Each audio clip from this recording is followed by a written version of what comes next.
Teikšu tā, e-pasta daudz stabilāka nekā maksas reklāmas. Mums bija viens klients, kurš 3 gadus veidoja biznesu, aizgāja no 0 līdz 7,000 mēnesī pa 3 gadu laiku un vienmēr zaudēja naudu. Katru mēnesi zaudēja naudu.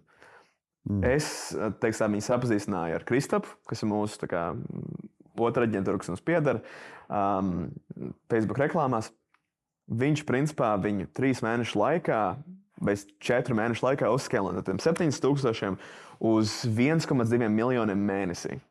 Ar 20% pēļņu. Visu iepriekšējo laiku viņi vienmēr bija zaudējumos. Un tādā ziņā Facebook reklāmām varbūt ir lielāka, tur ir daudz lielāks impakts uz biznesu. Jo e-pastiem, kā jau tu minēji, pieņemsim, e-pasts var sastādīt 30% no apgrozījuma. Bet viņi reāli nedabūs, ja tu viņus dabūsi līdz 30%, kas varbūt ir maksimums, tu viņi nedabūs pēkšņi uz 70%, 80%, 90%, 100%. Jo vienkārši tev e-pasti vienmēr būs zem tev kopēja apgrozījuma, jo tas ir kā tāds papildus. Bet turpretim Facebook reklāmas, ja tev ir ļoti labs cilvēks, kurš tur strādā, tā ir atšķirības starp 1 miljonu mēnesī vai 10,000 mēnesī. Tad milzīga atšķirība tur no stratēģijas ziņas, no reklāmu kvalitātes un no viss tā.